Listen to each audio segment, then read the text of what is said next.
Vous écoutez Radio Shalom sur le 94.8 FM. 94.8 FM.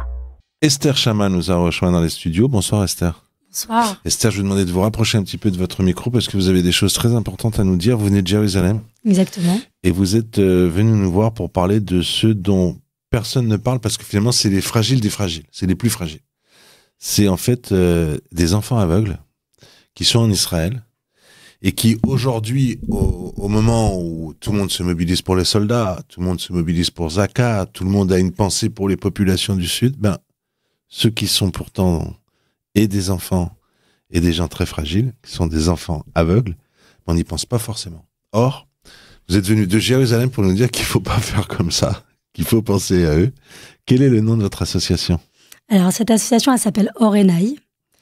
On a fondé cette association après avoir eu 2 jumeaux aveugles. Ah bon ? Aujourd'hui, ils ont 18 ans et demi. Et avant d'arriver à la guerre... 2 jumeaux, les 2 aveugles. Les 2 sont aveugles. C'est incroyable. Complètement. Excusez-moi de vous parler comme ça, c'est pas un accident, ils sont nés... Non, pas du tout, c'est des enfants prématurés. Avec une cécité, d'accord. Des enfants prématurés. On a essayé de sauver leur vue avec plusieurs opérations. Un, il est complètement aveugle. Et un, il a 5% de vue. Ça veut dire, médicalement parlant, ça s'appelle qu'il est aveugle. Mais ces 5% de vue, c'est ça un petit peu ce que je vais vouloir expliquer. On s'est battu pour qu'il apprenne à les utiliser. Et ça a fait de lui un autre enfant. Ça a fait de lui un enfant aveugle à un enfant malvoyant, ce qui est totalement différent. Et ça, on ne le savait pas. Mais ce qu'il faut comprendre, c'est qu'au fait, il n'y a pas un cursus qui est déjà fait pour les enfants. Ça veut dire que quand on est arrivé en Israël après les opérations, on ne savait pas du tout qu'est-ce qui est vraiment adapté, quel est le meilleur chemin à faire pour les aider à arriver à être le plus indépendant avec cet handicap. Notre façon de voir, c'est vrai, tu es handicapé, mais c'est pas pour ça qu'on va t'agrandir l'handicap. Tu vas apprendre à être complètement indépendant.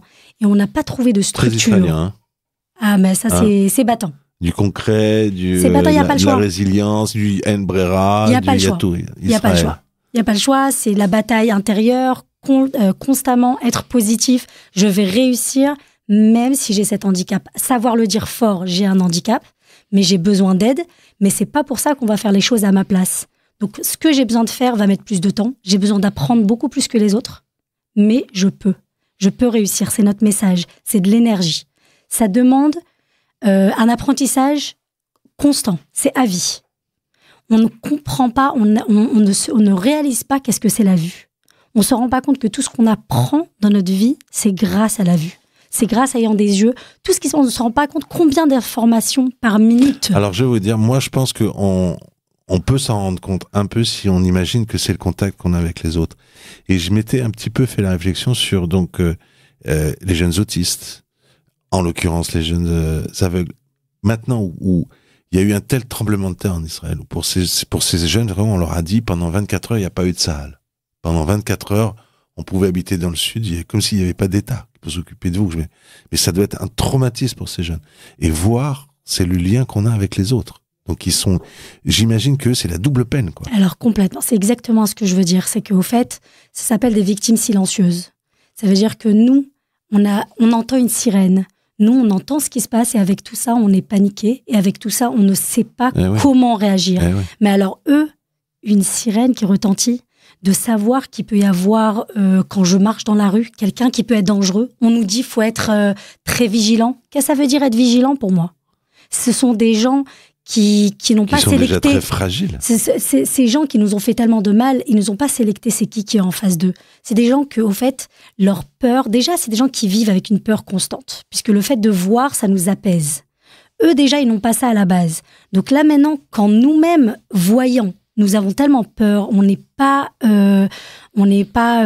serein dans notre vie. Alors eux, chez eux, c'est x10, c'est x20. Ce qui s'est passé, c'est que c'est des enfants qui sont devenus très renfermés. Ils ne veulent plus aller à l'école. Ils ont besoin énormément d'outils pour essayer de les sortir de cette condition.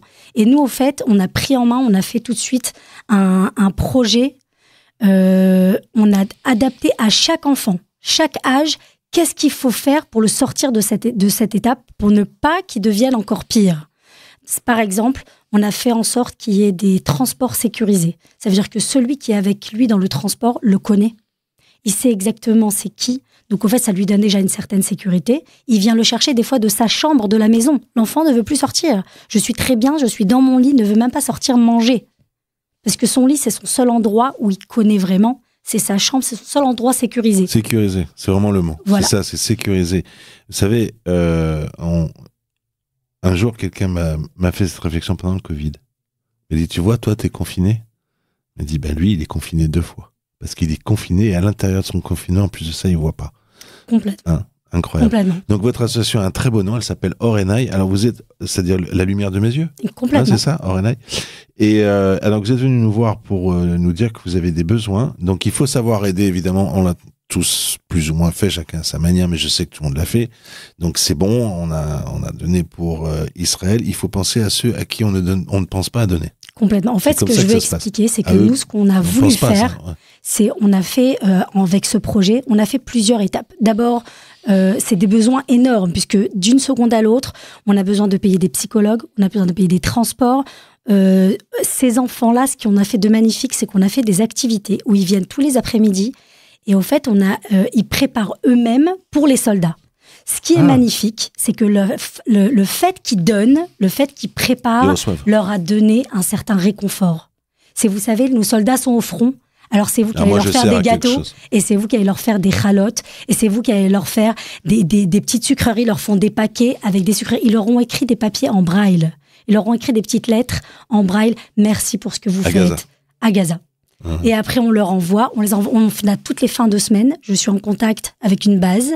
Et ils reçoivent tout ça. Et après, encore une fois, ils ne peuvent pas voir quand ils les reçoivent, mais ils entendent. On leur fait toujours, je leur demande, s'il vous plaît, envoyez-moi une petite audio qui leur dit merci, nos chers enfants, vous avez fait tellement de bien. Et au fait, on se rend pas compte, mais c'est ça qui leur donne l'énergie de vouloir ressortir de la maison, le fait que je suis utile. Esther, on va avoir tellement à faire avec cette histoire de 7 octobre, ça va être terrible. Les traumatismes, je crois qu'on est juste au début. Alors voilà, ceux qui ont choisi, se disent, tiens, c'est ça que je veux aider. Alors il y a une association pour ça qui s'appelle Orenaï, donc pour du matériel spécialisé, des activités, du soutien, etc. Et il y a un allodon. Alors ça, maintenant, les auditeurs, ils connaissent bien allodon. Et on sait aussi qu'on a une... C'est quoi la page allodon? Allodon Orenaï. Orenaï, ouais, voilà. Donc toujours pareil, si on n'a pas entendu, on est dans la voiture, etc. On cherche sur Google, on trouve Orenaï, aveugle, Jérusalem, etc. On trouve. Et sur Allodon, on trouve directement. Voilà, on est en pleine campagne, c'est un appel qui est SOS. Ce qui est très important aussi à savoir, c'est que dans notre centre, nous avons un dortoir, puisque durant toute l'année, nous faisons toutes sortes d'activités où les enfants viennent de tout Israël. Et là, en ce temps, le dortoir, il est mis pour les familles aveugles du Sud. Ça veut dire qu'on a et au fait, ça, tous les quelques jours, les familles viennent, prennent des forces quelques jours où ils sont sans sirène, sans stress. Les enfants connaissent le centre puisqu'ils viennent participer aux activités, donc ils se sentent déjà sécurisés. C'est pas un nouveau endroit qu'ils doivent connaître. Toutes les activités sont dans le même endroit, donc et ils dorment dans les étages au-dessus. L'après-midi, ils viennent aux activités. C'est extraordinaire. Allez, c'est vous qui êtes extraordinaire. On adore Orenaï. On va sur la page Allodon. On participe pour parrainer à sa manière, à son niveau. Mais on met la main à la poche parce que c'est quand même de ça qu'il s'agit. Ils ont besoin qu'on les aide vraiment, pas simplement d'amitié. Aidons les jeunes aveugles avec l'association Orenaï sur Allodon. Esther, merci d'être venue nous voir. Merci à vous, merci à chacun. Elle est venue vraiment pour défendre son association. Merci à chacun qui nous écoute. Merci à chacun qui nous encourage. Merci à chacun qui nous donne la force, puisque c'est grâce à ça qu'on arrive à aider. Et il faut savoir que l'aide à chaque enfant, c'est un monde entier. Ben oui. Eh bien, Toda Rabba Velitraot. Merci beaucoup. Sur votre téléphone portable, retrouvez-nous en téléchargeant l'application Radio Shalom ou en cliquant sur radioshalom.fr.